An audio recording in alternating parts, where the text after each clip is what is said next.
सम्मान्य सभामुख महोदय, सबभन्दा पहिले त म संघीय लोकतान्त्रिक गणतन्त्र नेपाल स्थापनाका लागि आफ्नो जीवन बलिदान गर्ने हजारौं वीर शहीदहरूप्रति श्रद्धासुमन अर्पण गर्दछु। साथै हजारौं ती वीर योद्धाहरू, बेपत्ता योद्धा र घाइतेहरूप्रति र लाखौं जनसमुदायप्रति हार्दिक सम्मान र आभार प्रकट गर्न चाहन्छु। इतिहासका विभिन्न कालखण्डका ती गौरवपूर्ण बलिदानलाई आज हामी सबैले अझ विवेक र कृतज्ञताका साथ स्मरण गर्नुपर्ने भएको छ, किनकि त्यो शहादतबाट प्राप्त जनताका उपलब्धिमाथि अहिले प्रतिगमन र प्रतिक्रान्तिको तरबार चलाउने सपना देखिँदैछ। त्यसकारण हामीले विशेष रूपले स्मरण गर्न जरुरी छ। जनताको बलिदानपूर्ण लामो सङ्घर्षबाट प्राप्त उपलब्धिलाई उल्ट्याउने कोसिस हुँदैछ।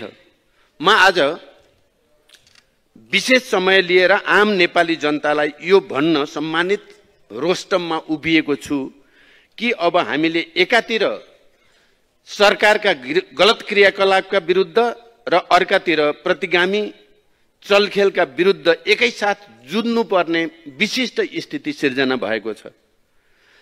सरकारको व्यथिति, अविवेक र असफलताले जनतामा व्यवस्थाप्रति नै मोहभङ्ग बढाउँदै लगेको छ। 8 महिना अघिसम्म देशमा त्यस्तो ठूलो असन्तोष थिएन। माइती घर मण्डला पनि लगभग खाली हुँदै थियो। तर आज मिटर ब्याज पीडितले सिडिओ अफिस भित्रै आत्महत्या गर्न खोजेका समाचार पढ्नु परेको छ। गुठी पीडित जनता 100 किलोमिटर छिचोलेर आफ्ना पीडा सुनाउन काठमाडौँ आइपुगेका छन्। लघुवित्त पीडितका समस्या अझ बल्झिएका छन्। सहकारी पीडित थप पीडित भएका छन्। देशभरका सामुदायिक विद्यालयका शिक्षक चक र डस्टर छाडेर राजधानी केन्द्रित आन्दोलनमा उत्रिएका छन्। दुग्ध उत्पादक किसान हुन् वा तरकारी उत्पादक, निर्माण व्यवसाय हुन् वा उखु किसान, दलित हुन् वा महिला, म सबैलाई आज आन्दोलनमै देखिरहेको छु। मलाई लाग्छ हामी सबैले स्थिति अलि जटिल छ भन्ने महसुस गरेकै छौँ। सरकारमा बसेका साथीहरूलाई मेरो प्रश्न छ, हरेक वर्ग र समुदायले अब आन्दोलन बाहेक अरू विकल्पै देख्न छाडेको हो? सरकारले जनतासँग संवाद गर्ने सामर्थ्य गुमाएको हो कि संवाद गर्नै नचाहेको हो? जनताको नजरमा सरकारको विश्वसनीयता र सरकारसँग संवादको औचित्य नै समाप्त भएको हो? सरकारको विश्वसनीयता सकिएकै देखेर आज पुरातनपन्थी राजतन्त्रवादी हौसिएका छन्। वर्षौंसम्म बन्द कोठामा समेत राजतन्त्र पुनर्स्थापनाको सपना देख्न डराएकाहरू आज सडकमै ओर्लिएका छन् र सडकबाटै राजतन्त्र पुनर्स्थापनाको चुनौती दिन थालेका छन्। राजावादीहरूको यो चहल पहलका पछाडि सङ्गठित प्रयास छ भन्ने कुरा हामीलाई थाहा छ। यसमा देशभित्र र बाहिरका चलखेल पनि मिसिएका छन्। तर म के भन्न चाहन्छु भने यसकालका चलखेल आज मात्रै भएका होइनन्। नेपालमा यस्ता चलखेलहरू हिजो पनि थिए, अस्ति पनि थिए। तर अहिले चाहिँ यो अचानक वृद्धि किन भयो? प्रश्न मुख्यतः यहाँ रहेको छ। पछिल्ला 8 महिनामा सत्तामा रहेका पार्टीहरूले प्रदर्शन गरेका शासकीय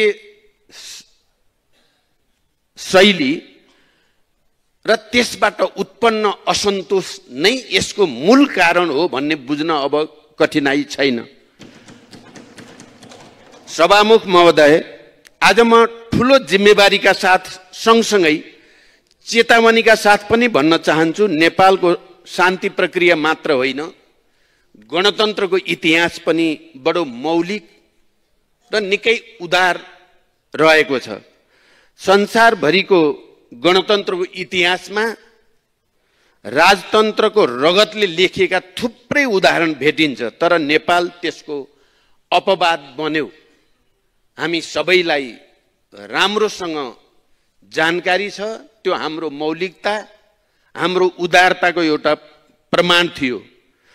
पूर्व शाही परिवारमाथि हिंसाको कुरा त परेको कुरा हो, निर्वासन समेत नतोकी पूर्व राजालाई तत्कालका लागि सुरक्षित बस्ने ठाउँ समेत दिएर नेपालमा गणतन्त्रको इतिहास लेखिएको हो भन्ने कुरा हामी कसैले बिर्सिन हुँदैन। यो इतिहास क्रान्तिको मजबुरी थियो भन्ने भ्रम कसैलाई लागेको छ भने त्यो निकै ठुलो भ्रम मात्र हुनेछ र यसले उदारतालाई कमजोरी ठानियो भने इतिहास फेरि निकै निर्मम भएर प्रस्तुत हुन सक्छ भन्ने कुरा हामी सबैले हेक्का राख्न जरुरी छ। गणतन्त्रका लागि यो देशका लगभग हरेक ढुङ्गामा जनताको रगत बगेको छ, हामी कसैले नबिर्सौं। क्रान्तिको इतिहास पढ्नुहोस्, गणतन्त्रको जग कति फराकिलो छ। सीमित माओवादीले उठाएको बन्दुकको कारण होइन, गणतन्त्र यो देशका सबैभन्दा सीमान्त वर्ग, जाति, क्षेत्र, लिङ्ग, समुदाय समग्रको त्याग र बलिदानको परिणामको रूपमा आएको हो। यो हेक्का हामी सबैलाई रहोस्। सार्वभौम भइसकेको नेपाली जनता फेरि रैती हुन्छन् भनेर सोचियो भने त्यो भन्दा ठुलो भ्रम अरू केही हुनै सक्दैन।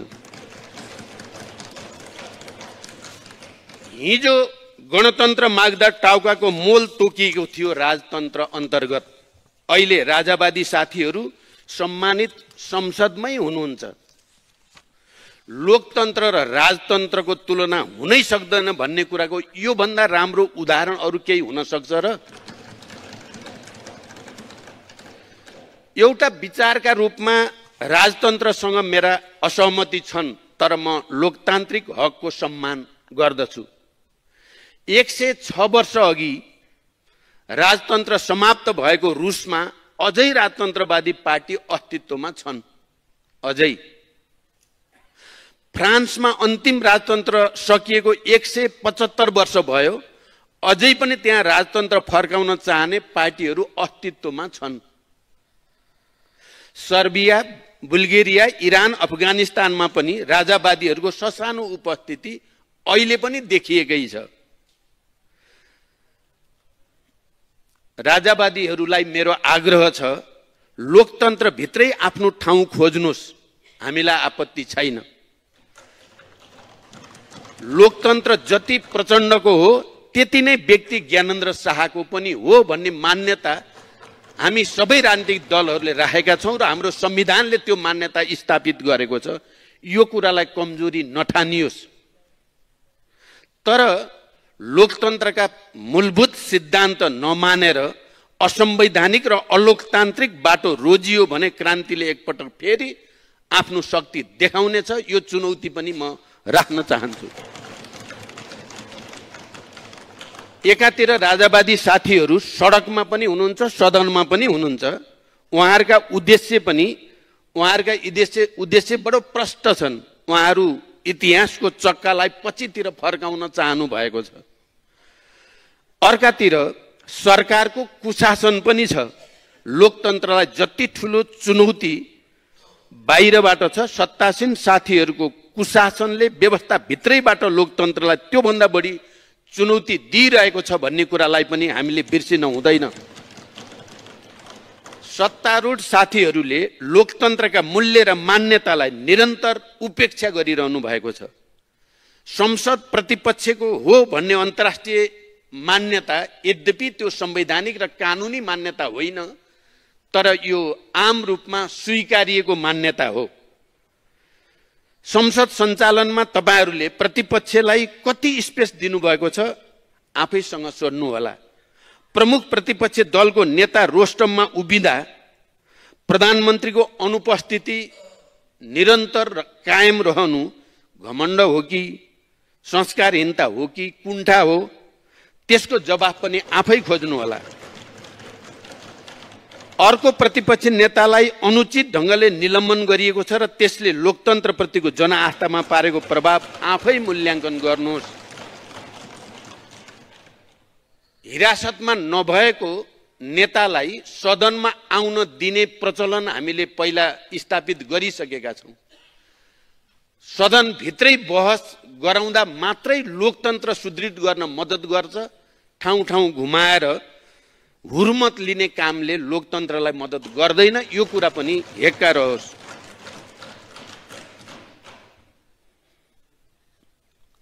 बिचौलियाका हितका लागि धमाधम अध्यादेश ल्याउने सरकार संघीयता कार्यान्वयनसँग जोडिएका संसदमा विचाराधीन विधेयक अघि बढाउन किन अनिच्छुक देखिएको हो?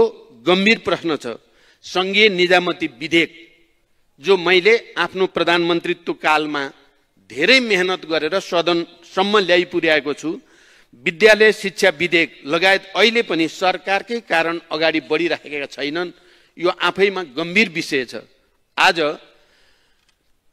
प्रतिगमनतिरको मनोबल बढेको छ भने सरकारका स्वेच्छाचारी र गलत गतिविधिले गर्दा नै बढेको छ भन्ने कुराको हेक्का राखिएन भने आउने दिन अझ गम्भीर, जटिल र चुनौतीपूर्ण हुन्छन् भन्ने कुरा विचार गर्न जरुरी छ।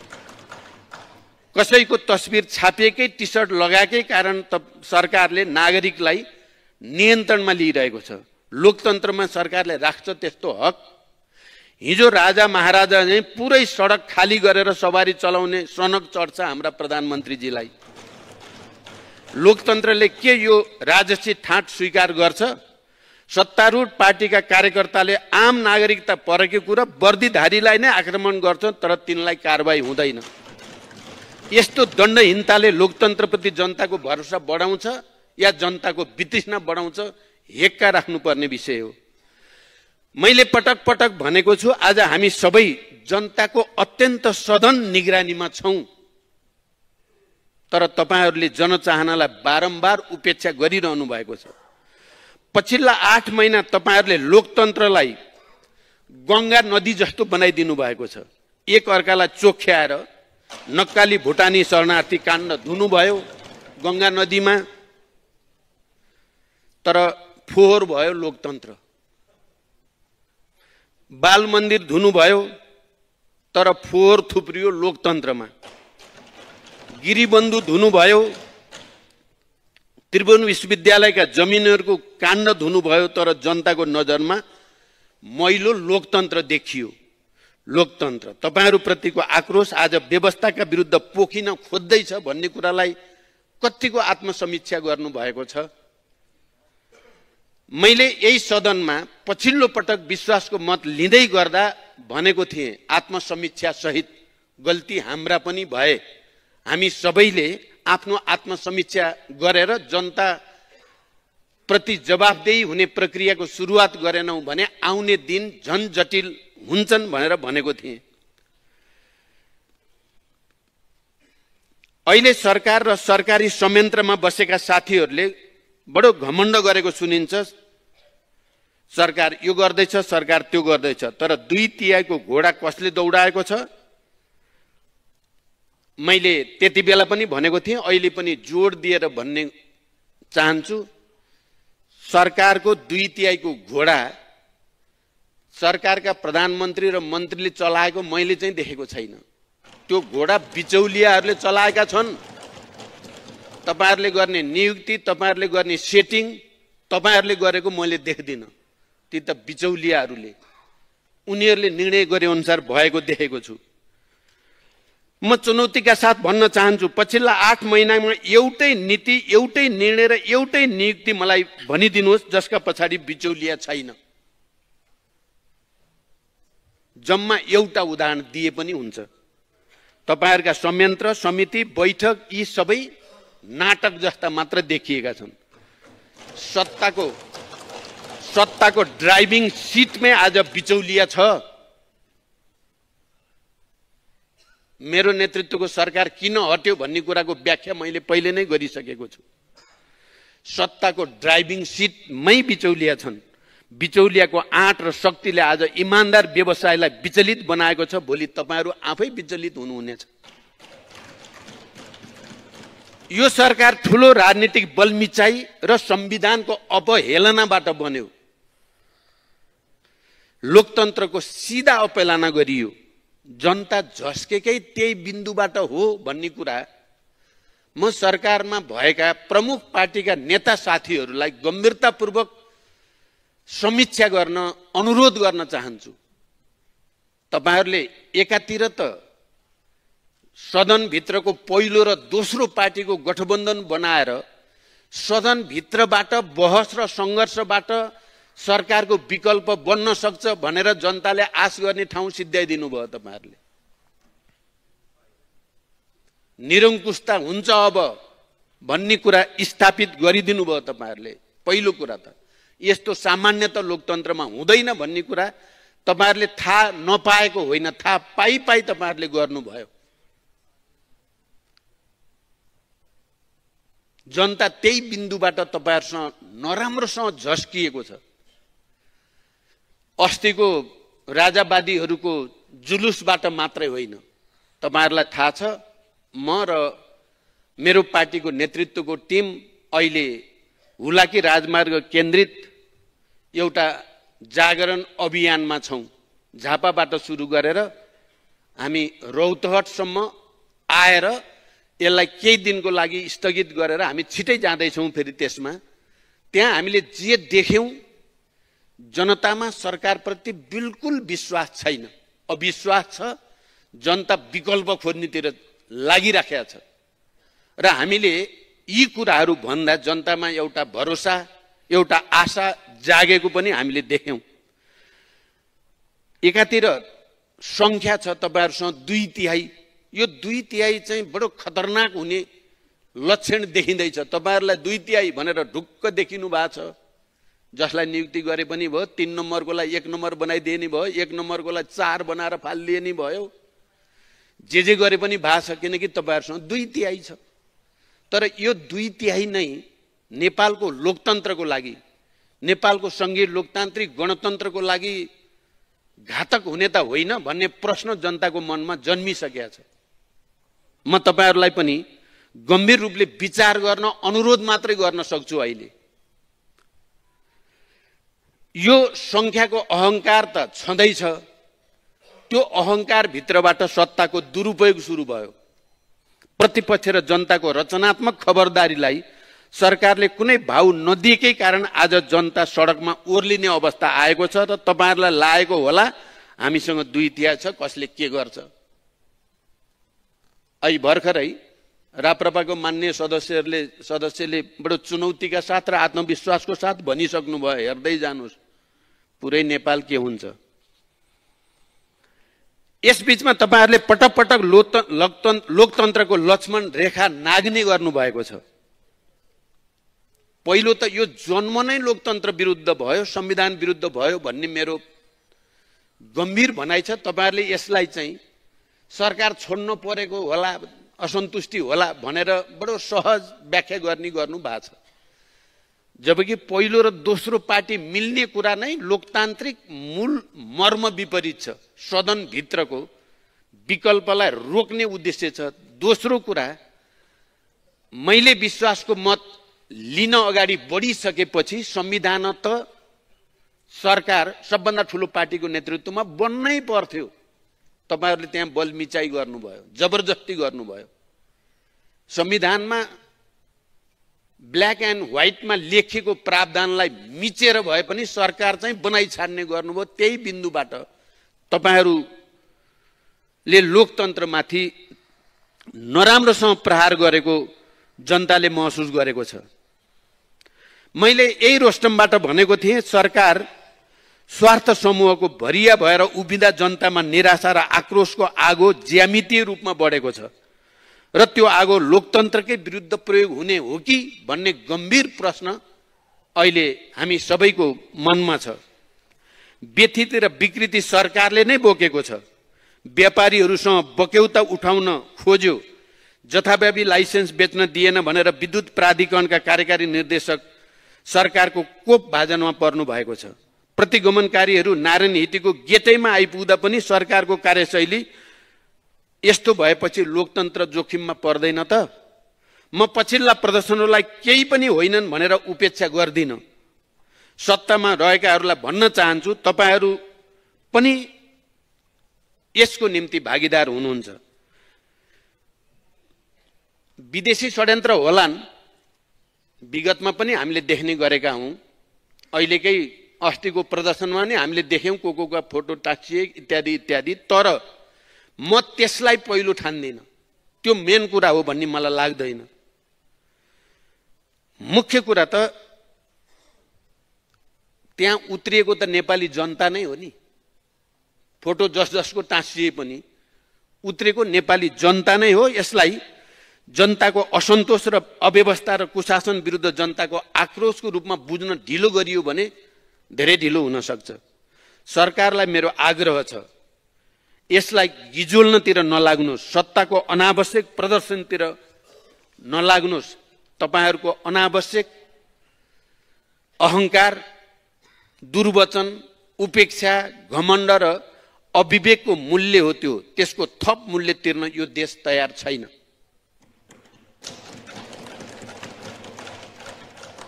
आजको लोकतन्त्र 7 राजनीतिक दल र माओवादी बीच सहकार्यको परिणाम हो। संविधानको अभिन्न अंग बनेको शान्ति सम्झौताको एउटा हस्ताक्षरकर्ताको नाताले म भन्न चाहन्छु, यो संविधानले नै त्यसलाई अभिन्न अंग मानेको छ। त्यसको एउटा हस्ताक्षरकर्ता गिरिजाप्रसाद कोइरालाले जीवनका अन्तिम क्षणमा हस्पिटलमा मेरो हात समातेर संविधान र लोकतन्त्र तपाईको जिम्मा भनेको सुन्ने साथीहरू यही संसदमा हुनुहुन्छ।